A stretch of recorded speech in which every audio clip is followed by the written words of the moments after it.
Hey there, it's JohnBerry555, and welcome to my review of Star Trek Lower Deck Season 3, Episode 4, Room for Growth.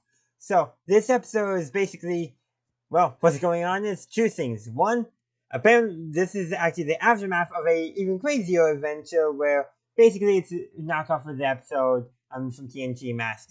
That's essentially the cold open and all that, that's established. But anyhow, so the engineer has been overworked, so Captain Freeman decides to give them basically a spa day to reduce their stress level. She also attends as well. I wonder why. She probably wanted to be given a little bit of pampering as well, obviously. But in the meantime, that's kind of the B plot, or actually what will probably be normally the A plot. But Rutherford's tagging on, so it is important, of course. And actually, we do get a little insight into Rutherford with all of this. Um, Namely, the kind of thing of our engineers. Engineers just like to be engineers, make stuff, build stuff, and they relax by doing that. So sometimes maybe they need to make stuff and do all that that's not directly related to the job. That might help them relax a bit better, but that's how they relax. Doing the stuff they like to do, which takes Captain Freeman nearly the entire episode to learn how she gets overstressed. So then end up building a device that drastically reduces the stress. But the Dove, that's the ship that they're on. That's where they're basically doing this quote unquote spa day. And the I guess the chief medical officer, captain of that ship, basically was like, get rid of that. It's gonna ruin my job. Basically, because it gets rid of stress so quickly. And I think that was kind of poking fun at how now I think in one episode of Deep Space Nine it's remarked that Star Trek and Starfleet engineers could make a phaser out of just a handful of rocks. So kind of like the idea that Starfleet engineers are like just the best engineers in the quadrant. That's the joke I think they're playing up on. But while that's all going on, Mariner, Boimler, and Tendi, well, they're basically clashing with their rivals in Delta Shift, which is basically the fourth shift of the day. It's just three of them that they're focusing on, probably because the fourth one, the group's probably doing the same thing as Rutherford, being ordered to relax by the captain. But anyhow, so basically, both of them take paths through the ship in order to get to a central terminal, so to put their names in for a room that's opened up on one of the upper decks. So the thought was originally four rooms. On deck one ended up being one room on deck four, so kind of joke. And so our main cast, though, I think the beta shift.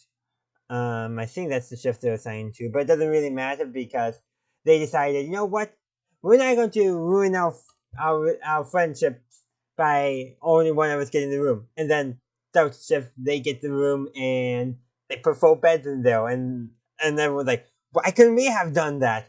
Easy. Rutherford wasn't there to tell them the obvious solution, the solution the engineer would have come up with.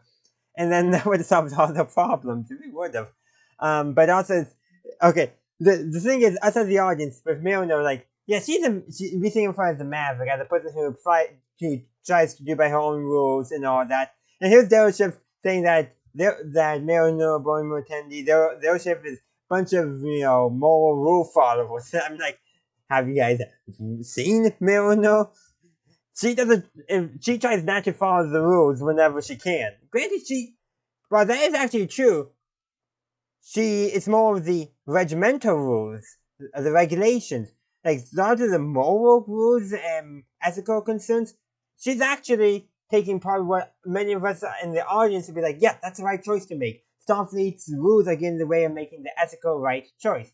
So in some ways, what Mariner's doing is what would take all the other casts of Starfleet ships the entire episode to figure out, oh yeah, we should have done that from the beginning. So maybe you could say she is more ethical than the average Starfleet officer because she just does it right away. She just is less ethical in the sense of rule following. But it's just kind of that little contrast there. But it also does show that with our main characters is for them, so just the journey to get to the center terminal was more fun than actually getting their names in. They enjoyed that. They'd have a moment of bonding with Delta Chef where it was like, oh, are they going to become friends? Yeah, nope, didn't happen. But I did like how they were going to do that and then Delta Chef just right away betrayed. Now, probably I was blindsided, but I should have saw it coming. But the thing is, I can see it going both ways in a more serious story. And so for Lower Decks, tricking anyone to thinking. I have a feeling it's going to be. There were some people who were convinced it was going to go the convinced like me that following the plot beats, and others who were looking more from a trope standpoint. Well, it's going this way, so they have to do it this way. But then that's expected, so therefore they're going to do it the other way.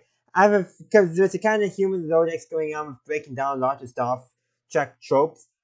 Actually, it makes more sense for them to not become friends. But at the same time, because that's what Star Trek Lower Decks is doing, I could have easily seen them going with this traditional Starfleet trope, Star Trek trope, because that is going to also be a surprise. So, no matter what, I think it was going to be a surprise on what happened after that scene. But I still like when Rutherford come back and point out the obvious solution instantly when they told him, and they were like, "Yeah, we know now." And I just like that dynamic that really shows how, in some ways, when a member of a team is missing, they're not necessarily at their full strength. That's just sort of takeaway there. And the episode is called Room for Growth for a reason. It's not just there's a room available, but it's also all the characters growing. This was probably a bigger one for Rutherford, but seems like Rutherford is the one that's still lacking the most in terms of character development. I had expected this episode to have more character development for him, but they end up not going that route for him at this time. But I think that's also because in some ways, of all the characters, except for that one episode I think in season 1 where Rutherford was just trying out different departments, is pretty much this. Rutherford, in some ways, I think, is the most put together of our main characters. He knows what he wants to do in Starfleet, and he likes doing it. He doesn't conflict with the rules like Milner does.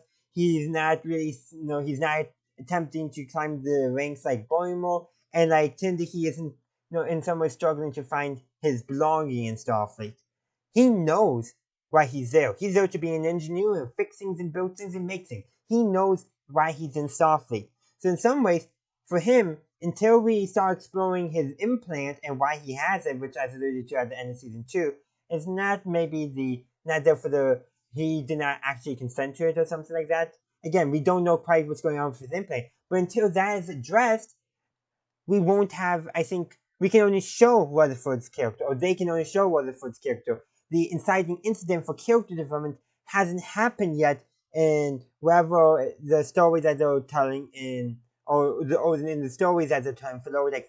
That inciting incident for his character development, I don't think has happened yet, and it's going to take some time, I believe, for that to happen. But I can't wait for that to occur because I think we'll get some nice, interesting development once that comes up in the story. So that is going to conclude my review of Star Trek Lower Decks Room for Growth. If you enjoyed my review, be sure to like, upvote, and share the video. And also be sure to subscribe to the channel if you have not yet done so. And comment down below, what did you think of this episode? I would love to hear from you. Also, feel free to check out any of the links down below. And as always, so thank you for watching. If you haven't done so already, feel free to like, upvote, share, subscribe, follow, heart. You know the drill. Check out the links down below. And as always, have a good day, a good night, wherever you are. Live long and prosper.